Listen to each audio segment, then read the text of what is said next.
If you play guitar, you've probably heard that you should learn scales to get better. They actually help improve your musical imagination, creativity, improvisation, and playing by ear skills. Practicing them also helps you increase your speed, accuracy, and articulation.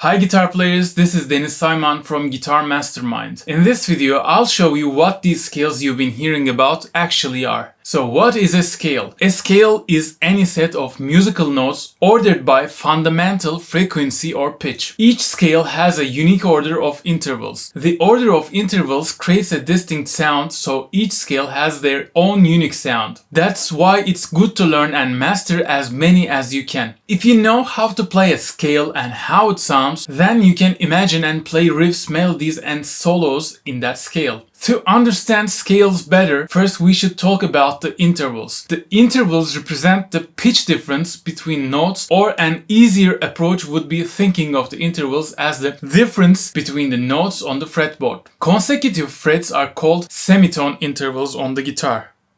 Like this. These two have a semitone interval between them. If a fret is skipped while playing two consecutive notes, this is called whole tone intervals. An example, the 7th fret is B and 8th fret is C on the 6th string. They are consecutive frets and this is called a semitone interval. The 8th fret is C and the 10th fret is D on the 6th string. To play these notes we need to skip a fret, so C and D has a whole tone interval. The scales have a constant predetermined order of intervals, like the major scale. It has whole, whole, semi, whole, whole, whole, semitone intervals. It doesn't matter which note you start applying these intervals from. As soon as you play these intervals in this order, you are playing a major scale. An example is the C major. Starting from the C, let's play the C major scale.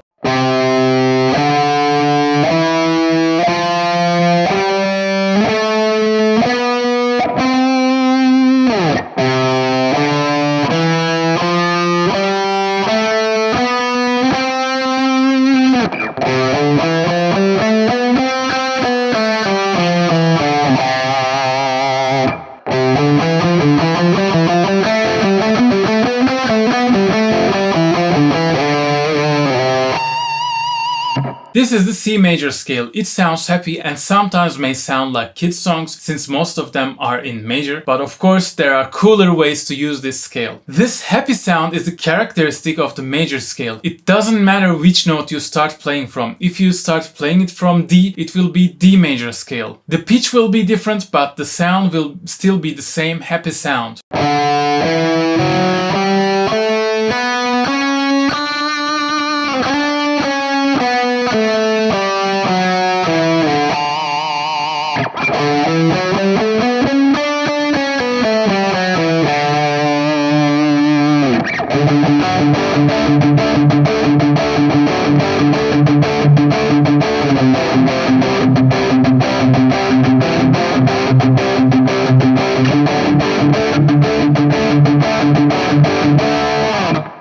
Let's take the minor scale for an example. You don't have to memorize the intervals, but here they are written in the video. As you can see, the intervals are different from the major scale. Since the intervals are responsible for the unique sound of the scale, the minor scale sounds different from the major scale. The minor scale sounds sad, depressed, and melancholic.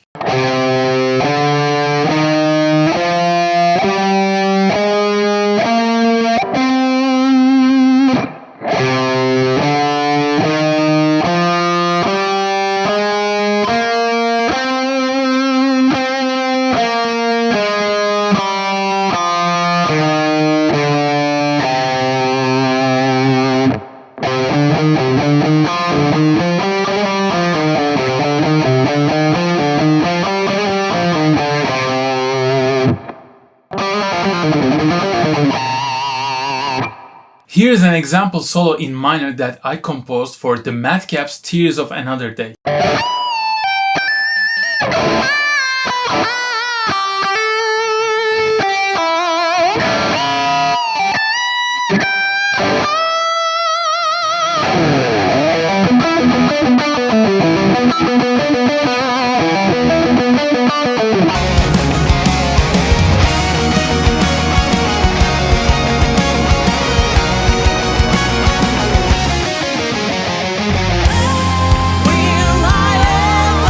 You can play different sounds by playing different scales. There is a lot to learn. There are pentatonics that sounds bluesy but can be used in most styles, modes, a certain approach to scales like Dorian, Phrygian, Lydian, Mixolydian, and more. Other scales like harmonic minor, melodic minor, and exotic scales. The following is a solo that I composed for the Madcaps living in a crime scene. I used harmonic minor and an exotic scale.